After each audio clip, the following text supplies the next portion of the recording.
বিএনপির জাতীয় স্থায়ী কমিটির সদস্য মির্জা আব্বাস দীর্ঘদিন যাবৎ ঢাকা সিটির রাজনীতি এবং বিএনপির প্রতিষ্ঠাতাদের রাজনীতি করছে।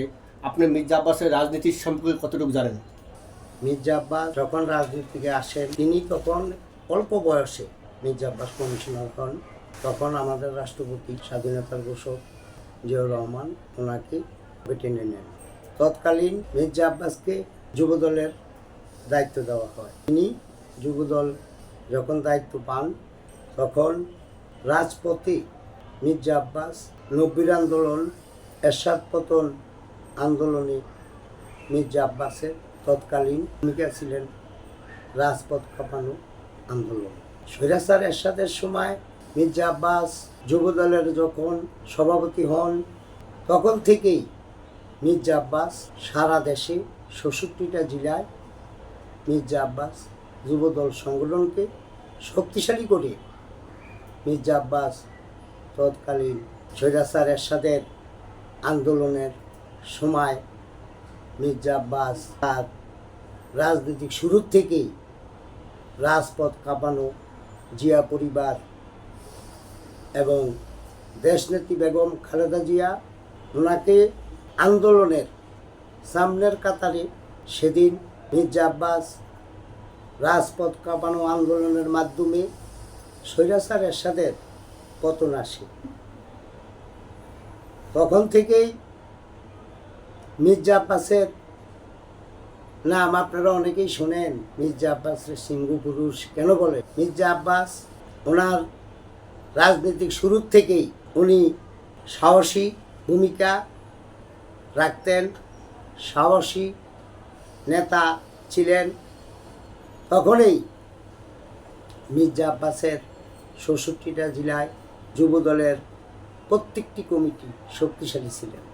তাই মির্জা আব্বাস দেশনেত্রী বেগম খালেদা জিয়া যখন রাজনীতিতে আসেন তখন স্বৈরাচার এরশাদ বিএনপির উপর অনেক নির্যাতন, অনেক মামলা হামলা দিয়েছে।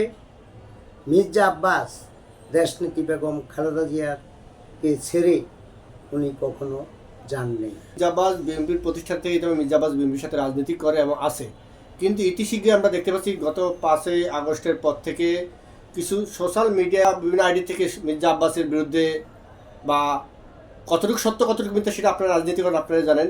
মির্জা আব্বাসের বিরুদ্ধে একটি অপপ্রচার আপনারা অনেকে দাবি করতেছে। আপনি এই অপপ্রচার বা মির্জা আব্বাসের বিরুদ্ধে যে অপপ্রচার করতেছে এটা সম্পূর্ণ, এই অপপ্রচারটা মিথ্যা মিথ্যা অপবাদ দিয়ে মির্জা আব্বাসকে, আমি মনে করি মির্জা আব্বাস দেশনেত্রী বেগম খালেদা জিয়ার শক্তিশালী একজন নেতা। মির্জা আব্বাসের বিরুদ্ধে আরেকটা কথা বলি, মির্জা আব্বাস এই যে একটা অপবাদ দিয়েছে শাহজাহানপুরের অর্ধেক জমি জামা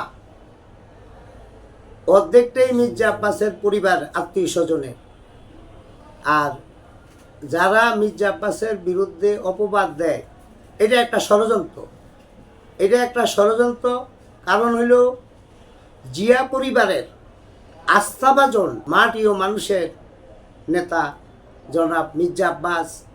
কারণ মির্জা আব্বাসের যদি অপবাদ দিয়ে জিয়া পরিবারের কাছে অপবাদ দিয়ে সরাইয়া দিতে পারে তাহলে বিএনপিকে দুর্বল করার একটা পায়তারা, একটি মহল সবসময় আপনার মির্জা আব্বাসের বিরুদ্ধে এইসব অপবাদ সম্পূর্ণ বানোয়াট মিথ্যা। কারণ তিনি এমন এক ব্যক্তি, দেখেন আপনার বিএনপির এরশাদ পতন থেকে শুরু করে ৯৬ আন্দোলন থেকে শুরু করে ১/১১ বিএনপির যখন বিএনপির বিরুদ্ধে একটি মহল, দলেরও কিছু নেতা আছেন, তারা যেই ষড়যন্ত্র করে আপনার সংস্কারের নামে সেদিন মির্জা আব্বাস আফরোজা আব্বাস দুজনকেই ১/১১ সময় মইনুল ফখরুল ১/১১ সময় ওনাদেরকে সর্বপ্রথম জেলে যেছেন। যখন দেশনেত্রী বেগম খালেদা জিয়া জেলখানার থেকেই বিএনপির তৎকালীন খন্দকার দেলোয়ারকে মহাসচিবের দায়িত্ব দেয়, তখন মির্জা আব্বাস ওই কেরানীগঞ্জ জেলখানার থেকে আফরোজা আব্বাস সহ মির্জা আব্বাসের অনুসারী যারা এবং ৮-৯ আসনের সকল নেতাকর্মীদেরকে ডেকে সেদিন মির্জা আব্বাস নির্দেশ দিয়েছিলেন, তোমরা দেশনেত্রী বেগম খালেদা জিয়ার মুক্তির আন্দোলন শক্তিশালী করে, খন্দকার দেলোয়ার হাতকে শক্তিশালী করে আন্দোলনে নেমে পড়ো। সেদিন আমরা ৮-৯ আসনের নেতা কর্মীরা খন্দকার দেলোয়ার হাতকে শক্তিশালী করে সেদিন রাজপথে নেমেছিলাম, রাজপথ কাঁপানো আন্দোলন করেছিলাম। তাই এই আন্দোলনের মাধ্যমেই আমাদের দেশনেত্রী বেগম খালেদা জিয়াকে মুক্ত করি। ঢাকাতে দুইজন অভিভাবক দেখছিলাম, মির্জা আব্বাস এবং সাদেক হোসেন খোকা। কিন্তু গত 15 বছরে মির্জা সাদেক হোসেন খোকা অসুস্থ হয়ে মারা যাওয়ার পরে মির্জা আব্বাস ঢাকাতে রাজনীতিতে কতটুকু প্রভাব রাখতে পেরেছে? আমি মনে করি, এবং আমি ওনার কাছের কর্মী হিসাবে আমি দেখেছি, মির্জা আব্বাস 96 আন্দোলনে রাজপথে লড়াকু সৈনিকের মতন ঝাঁপাইয়া করেছিলেন। সেদিন মির্জা আব্বাসের নেতৃত্বে এই ঢাকা উত্তর দক্ষিণে আপনার রাজপথ কাঁপানো আন্দোলন হয়েছে। মির্জা আব্বাসের ১/১১ পরে মির্জা আব্বাসের, আপনারা অবগত ছিলেন সকলেই, আমার মনে হয় মির্জা আব্বাসের বাড়িতে ওই র্যাব, পুলিশ, আওয়ামী লীগের দোসর সন্ত্রাসীরা হেলমেট পরে সেদিন মির্জা আব্বাসের বাড়ি তছনছ করে ফেলেছে। মির্জা আব্বাসের আম্মা, তিনিও রেহাই পায় নাই এই আওয়ামী লীগ সন্ত্রাসীদের হাত থেকে। তাই মির্জা আব্বাস সবসময় জিয়া পরিবারের পাশে ছিল। বিএনপির প্রত্যেকটা আন্দোলনে মির্জা আব্বাসের এই ঢাকা যেই ভূমিকা ছিলেন, কঠিন ভূমিকা ছিলেন। এই স্বৈরাচার হাসিনা শুধু একমাত্র ভয় পেতেন কখন মির্জা আব্বাস রাজপথে নামে, তখনই মির্জা আব্বাসের বিরুদ্ধে মামলা হামলা দিয়েও মির্জা আব্বাসকে দমাইতে পারেনি।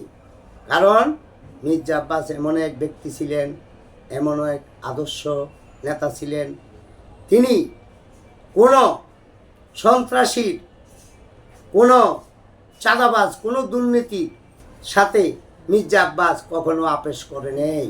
তিনি যখনই বিএনপির বিপদ এসেছে তখনই তিনি শক্ত হাতে তিনি নিজেই নেতৃত্ব দিয়ে এই বিএনপির প্রত্যেকটা বিপদে তিনি ওনার নেতৃত্বেই হাসিনা পতন হয়েছে, এরশাদ পতন হয়েছে।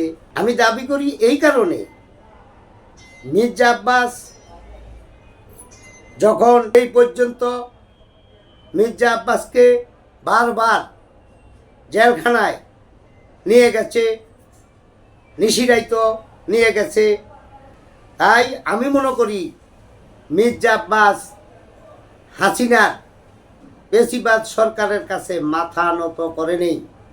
তিনি সেই আন্দোলনের মাধ্যমেই মির্জা আব্বাস নেতৃত্ব দিয়েছিলেন এবং মির্জা আব্বাসের নেতৃত্বেই হাসিনার পতন হয়েছে।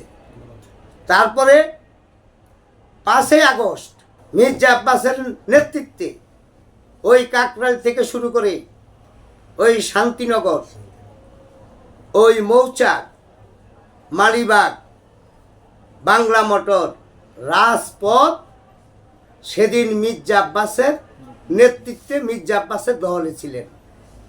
তাই মির্জা আব্বাস কখনো কোনো অপশক্তির কাছে, হাসিনার কাছে মাথা নত করে নেই।